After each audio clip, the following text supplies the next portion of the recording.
वहाँ पर अब सरकार अपनी स्थिति देखे, कितनी एम्बुलेंस उन्हें वहाँ पर खड़ी करनी पड़ेगी और कितने साथियों को उन्हें वहाँ पर संभालना पड़ेगा। सरकार नहीं मानी तो ये जो अनिश्चितकालीन हड़ताल है, इसको आमरण अनशन के रूप में हम पंचकुला के अंदर शुरू कर देंगे। और ऐसे विभाग जहाँ पर प्रमोशन के नाम पर रिटायरमेंट भी उन्हें, जिस पोस्ट से उन्होंने ज्वाइनिंग की है उसी पोस्ट से वो रिटायरमेंट हो जाते हैं। कार्य समीक्षा है, कार्य समीक्षा के आधार पर हमारा वेतन जो है वो बिल्कुल जायज बनता है। और सरकार जो लाइव तस्वीरें देख रहे हैं, क्लरिकल एसोसिएशन वेलफेयर सोसाइटी के सदस्यगण मौजूद है। लगभग 1 महीना हो चुका है अनिश्चितकालीन हड़ताल को लेकर मांग है 19,900 की जगह 35,400 दिया जाए।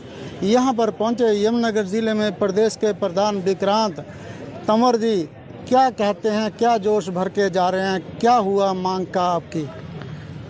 अभी तक 3 वार्ता हो चुकी है। सरकार जिस प्रकार से जनता के सामने और अपने मीडिया के माध्यम से चीज़ें रख रही है वो गलत तथ्य है, वो हमने जनता के सामने भी रख दी हैं। और जब तक हमारी मांग पूरी नहीं हो जाती 22 जिलों के अंदर निरंतर ये अनिश्चितकालीन धरना उसी प्रकार से चलता रहेगा जिस प्रकार से चलता रहा। अभी बात कहाँ तक पहुँचे, कितना देने के लिए तैयार है सरकार? वो सरकार की तरफ से एक स्टेप ऊपर का मतलब 21,700 कह रहे थे, जिससे सबसे ज़्यादा बीजेपी सरकार में यूपी में मिला 21,700 और कहीं नहीं मिल रहा।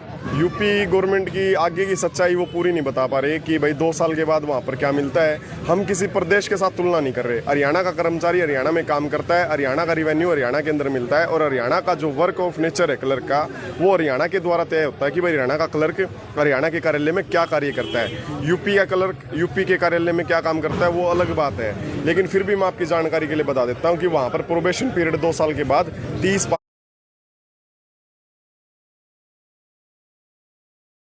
और उसके बाद जो प्रमोशन के चैनल है वो बहुत सारी चीज़ें हैं जो उन्हें हक के रूप में मिलती हैं। लेकिन हरियाणा के अंदर रोडवेज, एजुकेशन, जेल विभाग, ऐसे डीसी ऑफिस, बहुत सारे ऐसे विभाग है जहां पर प्रमोशन के नाम पर रिटायरमेंट भी उन्हें, जिस पोस्ट से उन्होंने ज्वाइनिंग की है उसी पोस्ट से वो रिटायरमेंट हो जाते हैं। और इस प्रकार का ना ही उन्हें कोई एसीपी ग्रेड दिया जाता है कि प्रमोशनल एसीपी ग्रेड मिल जाए। तो ये सारी ऐसी विसंगतियाँ हैं जो कार्य समीक्षा को देखते हुए मांगी जा रही है, किसी प्रदेश के साथ तुलना करके नहीं मांगी जा रही। जब आप स्ट्राइक पे बैठे, शुरू में जब वीडियो चलाई काफ़ी वायरल हुई, तो उसमें लोग कमेंट लिख रहे थे कि क्या क्लर्कों की ऊपर की आमदन बंद हो गई है, क्यों अब बढ़ोतरी के लिए उतरे हैं? समाज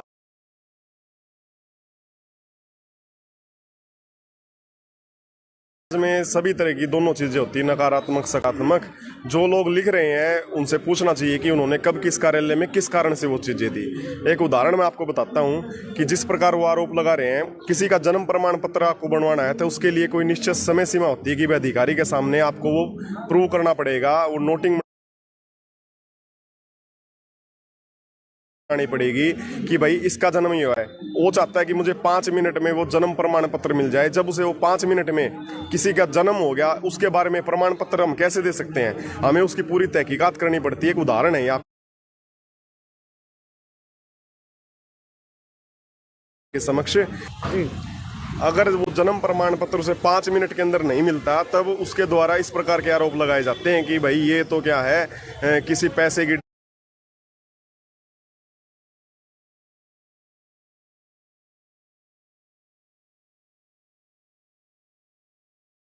डिमांड के लिए बैठे हुए हैं या इन्हें कुछ ऊपर की कमाई चाहिए होती है। आप किसी का ड्राइविंग लाइसेंस बनता है, उसकी पूरी फाइल बनती है, लेकिन वो चाहते हैं कि हमें इस प्रकार का समय और इस प्रकार की फाइलें ना बनवानी पड़े। तब वो क्या है, इस प्रकार के आरोप लगाए जाते हैं सरकारी कर्मचारी के ऊपर, और जो तरीका होता है उसे ना अपना कर वो दूसरे तरीके खोजते हैं, जिसके बाद वो क्या है, इस प्रकार की टिप्पणी करते हैं। तो क्या उम्मीद करते हैं कि सरकार मान जाए? अगर नहीं माने तो कोई और कड़ा एक्शन लेती है सरकार, तो फिर क्या होगा? हम निश्चित करके बैठे थे कि भाई चाहे कितना भी कोई कड़ा एक्शन या कुछ भी हो जाए, हम हमारी मांग से पीछे नहीं हटेंगे। उसके लिए चाहे हमें किसी भी प्रकार का बलिदान देना पड़ जाए, ये हम निश्चित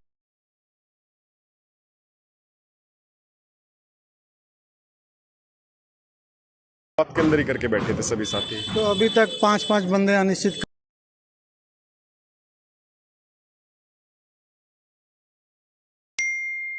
हड़ताल पर बैठे हैं, तो ऐसे ही जारी रहेगी या आगे इसकी भी कोई कदम उठाए? अगर सरकार नहीं मानी तो ये जो अनिश्चितकालीन हड़ताल है इसको आमरण अनशन के रूप में हम पंचकुला के अंदर शुरू कर देंगे।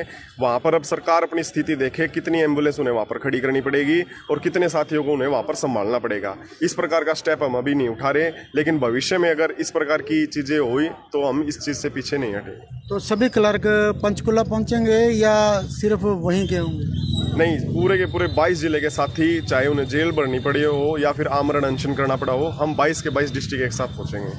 पंचकुला में किस जगह बैठे?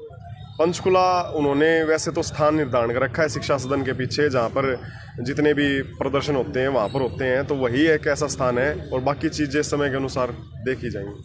अश्विनी जी, क्या कहना चाहेंगे आप?